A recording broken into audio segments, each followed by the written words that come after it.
Hey guys, welcome or welcome back to my channel. How are you guys doing today? I hope you guys are doing well. Today guys, I'll be checking out this interesting video from Matt Watch, and it's titled Am I Racist is Out and the Anti-Racist Movement is Already Crumbling. You guys, I'm super excited for this. If you're yet to subscribe to this channel, please consider subscribing, and without much ado, let's see what this video is all about. Today's the day that my new film, Am I Racist, releases in theaters nationwide. This is the most significant moment in my own career personally, and a seminal achievement for all of the incredible people who worked on our film, starting with our director, Justin Folk, our producers, Sean Hampton, Brian Hoffman, Benjamin Capel, Dallas Saunier, and of course the Daily Wire and the executive team, Jeremy Boring, Caleb Robinson, John Lewis, along with Ben Shapiro, who's an executive producer on the film, and in fact, one of the first people to see the original cut and give us notes on it. This film would not be what it is now without every person that I listed and many others that I haven't listed. I can't read through the whole list. You'll have to watch the movie and stick around for the credits to see the entire list. And by the way, you should stick around for the credits because, this isn't a Marvel movie, but we do have our own little post-credit scene that you don't want to miss. Anyway, the point is that this film was incredibly ambitious from the start. We knew what we wanted to do and what sort of movie we wanted to make, but we had no idea if we could pull it off, especially given my, increased profile and notoriety from the success of What is a Woman, and going out in that environment to try to do the same kind of film, but actually to do it in a more ambitious way. We were always a little bit unsure about how it would work. And someday I can tell the whole story on how exactly we managed to navigate all of the landmines and create the film that you can now watch in a theater near you. I will say that it took significantly longer than I thought it would take to make, and was even more difficult than I imagined it would be. When we finished filming, finally, about a year after we shot our first scene, the odyssey had only really just begun, because now came the time to take this unwieldy mammoth of a thing with all of its dozens of hours of raw footage and shape it into a cinematic narrative. Unfortunately, we have a brilliant artist for an editor in Marshall Lee, who made this painful process much easier than it had any right to be. We also have Justin Folk, our director, who knows how to comb through footage and find the story. He's brilliant at that. We also spent many cumulative hours in the edit bay and in screening rooms with Jeremy, discussing and debating every last detail of this thing. It was a painstaking and sometimes necessarily painful creative collaboration, but that's what's required to make something great. And none of us were going to settle for anything less than what we consider to be great, something that we could all be proud of, and something that lives up to our previous film. Sadly, though, not everyone involved in this film is proud of it, apparently. Some of my co-stars, the people that I share the screen with, have demonstrated, if you can believe it, some embarrassment about their role in the movie. Are you for real? In fact, quite tragically, 4 of the DEI experts that I interviewed or featured in the film have, in recent weeks, deleted their Twitter accounts. And they've run away from social media. A number of them have also denounced the movie in recent days. Kate Slater, the anti-racist educator, now infamous for discussing the racial implications of Disney princesses with me in the movie, she posted on Instagram this week that the movie is a piece of, and she's going off the radar to avoid criticism from the angry white men who might come and criticize her after the movie. Meanwhile, one of the hosts of Race to Dinner, Syra Rao, who's featured in one of the pivotal scenes of the film, according to a report in the Post Millennial today, condemned the movie during a Race to Dinner digital book club event recently. She warned people not to see it. Wow. She called it a fascist Nazi white supremacy film, and she claimed that she was conned into being in the film. Wow. As a con artist, of course, herself, she knows a lot about, being conned, though apparently not enough to avoid it happening to her. If we did con her, which of course we did not, for the record, we simply gave her an opportunity to appear in our documentary about anti-racism. And That's an opportunity that she was eager to take advantage of. And we did, in fact, make a documentary about anti-racism. We did exactly what we said. No conning involved. I mean, how could Saira Rao accuse me of being a con artist? Who does Saira Rao think I am? Saira Rao? Finally, just yesterday, Robin DiAngelo issued a statement. And it's lengthy. It is also everything that you'd want from Robin DiAngelo, from a Robin DiAngelo statement. Posted to her website on Thursday, her statement is titled, "About That Film, ... And here's what she says in part.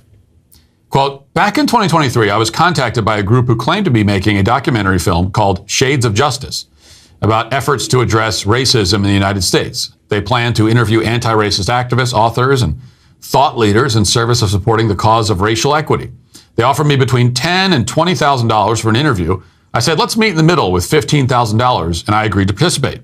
I have since donated that sum to the NAACP Legal Defense Fund." Now, side note here, Shades of Justice is, in fact, one of the organizational names that we used, while we were making this film. What does Shades of Justice mean? It doesn't really mean anything, but we figured it's the kind of meaningless name that would resonate with the woke crowd, and it did. I'll also say that I appreciate Robin's generosity in meeting in the middle with just $15,000. She really gave us a deal. You see, it was a bargain. Yeah. We talked to her for about 2 hours, 15 grand. It's about, a little over $7,000 an hour. She's very generous of her to only charge us that much. She continues, quote, "When I arrived for the interview, a few things felt off. The grips would not make eye contact with me, and the interviewer, who was introduced as Matt, appeared to be wearing an ill-fitting wig." Oh my gosh, you guys, what are your thoughts on this? And why are all these people suddenly backing off after making the documentary? Are they scared of being cancelled? Let me know what you guys think about this in the comment section down below, and let's continue watching, you guys. Now, let's stop here again, Robin. First of all, the wig fit very well. That was a nice wig. That was an authentic wig. It was made from real human hair. I harvested the hair myself from a homeless guy in exchange for a Snickers bar and a bottle of Jack Daniels. Second, more to the point, you claim that you noticed I was wearing a wig the moment you sat down, and yet you still did the interview? In your version of events, okay, the crew was nervous and shifty, which they weren't, but this is what you're saying. And you come in, you see that, you sit down, there's some guy sitting there with an ill-fitting wig. Things felt off. You took the money. Yet, Robin, you still sat there and talked to me on camera for 2 hours. Whose fault is that? If what you say is true, then we can only conclude that you were willing to do anything just for the money. Yeah. Which is basically the whole point of the movie. So thank you for emphasizing the point for us. Reading on, quote, "Matt presented himself as someone new to anti-racist work and seemed earnest, and his questions did not come across as adversarial. By the end, however, things got weird. Matt asked what I thought about reparations for Black Americans. I said that I agreed with reparations, but that it was not my area of expertise.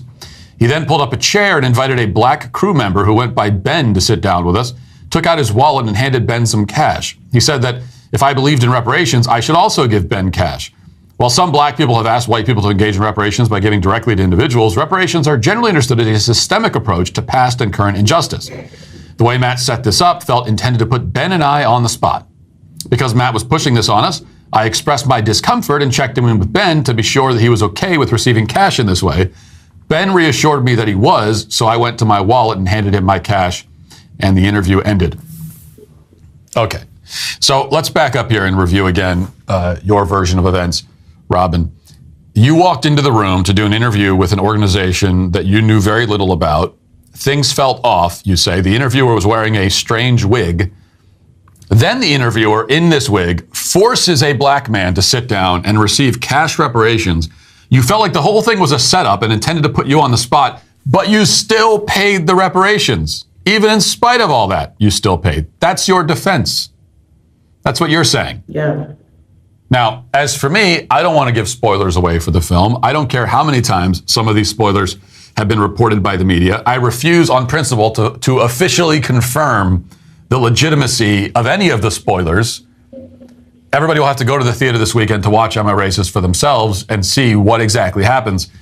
But if what you say is true, if it is true, then it would seem to make you not only a fool, but a money-grubbing grifter, which again is sort of the whole point of the film.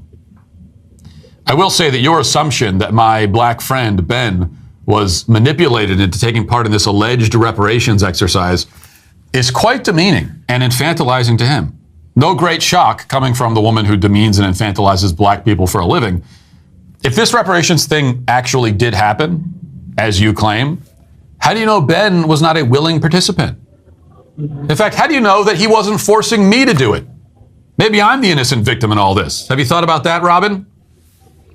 Continuing on, she says, after reviewing the sequence of events and discussing it with colleagues, I realized that they had lied about their agenda and I had been played. I spread the word on my networks. Unfortunately, last month I started receiving hateful and misogynistic emails.